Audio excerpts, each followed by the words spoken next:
Hey guys, welcome to the video today. Today I'm gonna do a video about side gigs, okay? And side gigs are a big thing here in the Philippines for expats, okay? Um, I myself have like YouTube, as you can see, and I do pretty well on YouTube. And first I'll tell you my YouTube story, and then I'll get into the other side gigs because YouTube can be a pretty good side gig if you do it right. I just recommend that you don't get into like the dating, you know, Filipinas YouTube videos because it's saturated, number one, and it's getting it's, to be honest with you, nobody really needs a video on how to date a Filipino. I mean, if you come over here and you need dating advice at 60 or 70 or 50, you probably got some serious issues anyway, but I've said that before. You've heard that already. But anyway, my story for YouTube is that I started out a few years ago and I started doing videos, and I saw slow growth on there. I was doing okay. I wasn't doing phenomenal, but none of my videos were really hitting the algorithm really heavy. And you need to have a couple of videos hit that algorithm. Once the algorithm picks you up, it starts really, taking you up really quick. And what happened with me was I was doing okay, and then we had our current mess, the virus, and I kind of slowed down. I just kind of said, I'm going to take a break for a while. I don't know if, maybe this just isn't going to work, Maybe I'll do one once in a while to see how it does. Just keep it enough to keep the channel open just to help people. But anyway, during that time, I'd say around August, my video, what it is to be rich, what is rich in the Philippines, got picked up by the algorithm. It picked up about 20,000 views just in that video alone, if not more by now. And my subscriptions took off. So what I did was, as soon as I saw that was picked up, I started doing more videos because I was picking up more subscribers. And some of those got picked up on the algorithm. And they're starting to travel with the algorithm now. So eventually I got monetized. I got monetized just a few weeks back. Not even a few weeks back. It's just like about a week and a half ago. And my views are really high. So I did very well, and I'm really happy about that. But not everybody is lucky enough to pick up the algorithm or to do well on YouTube videos in the Philippines. There's a lot of people struggling here. Some of them have been doing it for like 3 years, and they only have like maybe 1,000 to 2,000 subscribers. Now I'm at about that point right now, but they've been in it for like, God, 4 years or something like that, and they really haven't. They've had slow growth. I had rapid growth in August. Okay, so it's different for everybody. But anyway, that's my YouTube story. Okay, and I'm doing fairly well right now, and I hope to progress, and you guys can, watch me grow with YouTube. I've followed a lot of other people, and you progress slowly. You learn how to do things. You learn how to edit. I'm not much for editing myself because I'm like a fly from the cuff person. I like to just jump right in and tell people, the story, whatever they need to know. And that's me, I'm, that's who I am. But anyway, the other gigs you can get into here is if you have a girlfriend, you can run a little store. Some people run it right out of their house. They just tell other people, hey, we have ice, we have pops for the kids, or we sell cigarettes, or we sell everything. You can also have your girlfriend cook and stuff. If you're in the right spot, guys, in a neighborhood, you can set up a store and do pretty well. These little sari stores, they don't make you a ton of money, but it'll keep your girlfriend busy, and it'll keep you busy, and it'll make you a few extra bucks. You're not going to get rich off of it unless you open a really big store in town or something like that. Okay, stay away from any transportation things, jeepneys, tricycles, things like that. You can open up little stores. You can have your girlfriend open it up, or your wife, or what have you over here. I mean, those are things you can do. But as far as like to get back into YouTube though, YouTube, you can do, if you're good with videos like on how to fix things, start a fix it, YouTube. If you do AC or electrical, teach people how to do that. Um, that's one of the things you can do. YouTube has so many possibilities.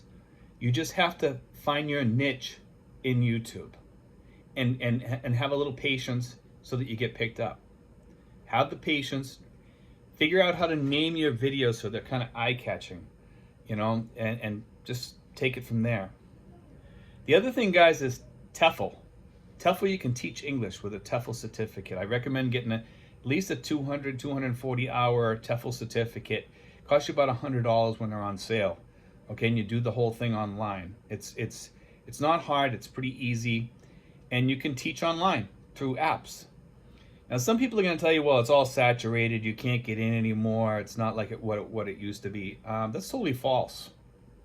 Okay, because there's these apps out there are constantly hiring people. If you're fairly decent, and you can speak well and you're fairly educated, you can do it.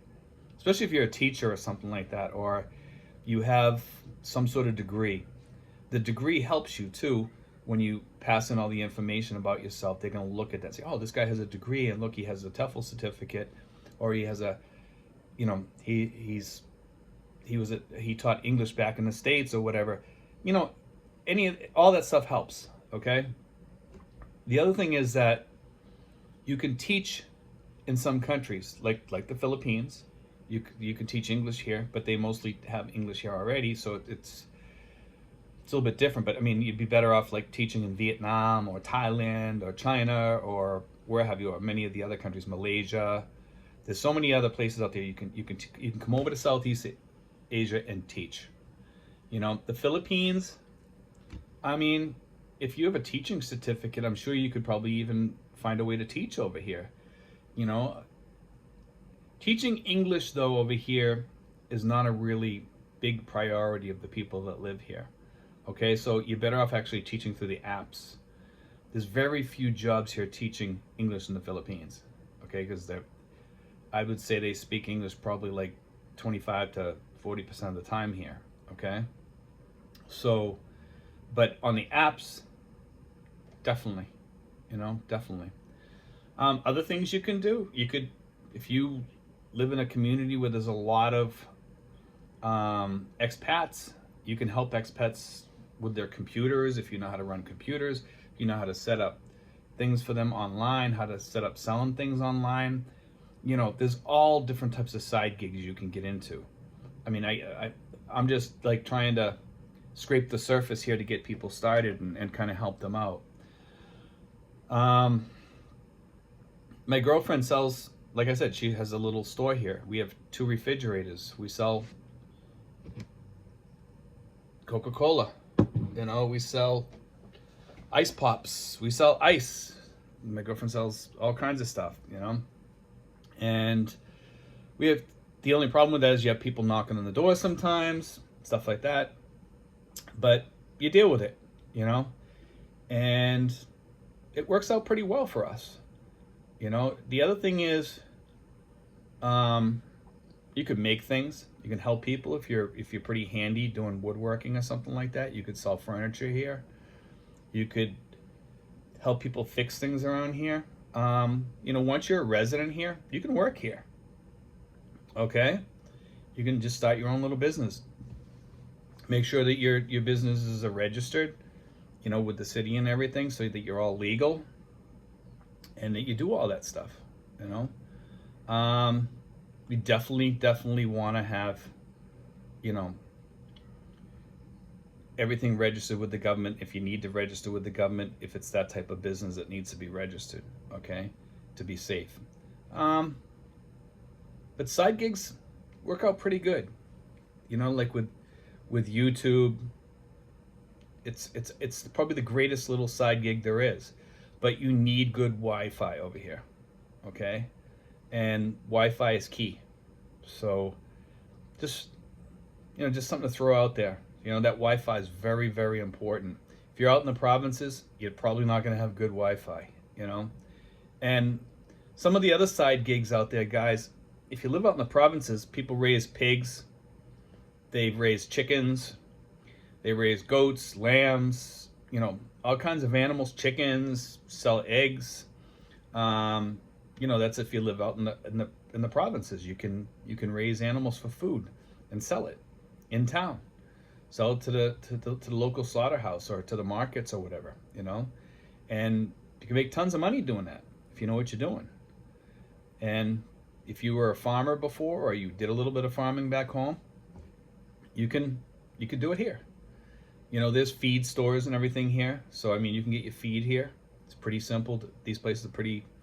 Most places out in the provinces have a local feed store, and you just go there and get your feed for your whatever type of animals you have. Some people here raise rabbits. You know, they raise rabbits. Some people raise dogs. You know, like AKC breeds, and they sell those dogs here, you know, to wealthier families. Would I recommend that? No, because there's not that many wealthy families out here, you know. But yeah, if you live in the city, you know, you might think about raising certain types of dogs that would be popular here. You know, smaller breeds seem to be very popular over here. You know, that's about it, guys. You know, there's thousands of more things you can do, but I just want to throw out like a couple ideas just to get some things kicking around in your head to get you started. And, you know, make sure you look into all the tax rules and tax laws out here and all that stuff, and get yourself, you know, knowledgeable about all that, you know, so that you know everything. You know, you have to ask questions. So, I mean, I'm not going to get into the aspect of it, but it's something that you know, you guys have to think about too. And that's about it, guys. Thanks, guys. God bless, and thank you for watching, guys. I hope that helped a little bit.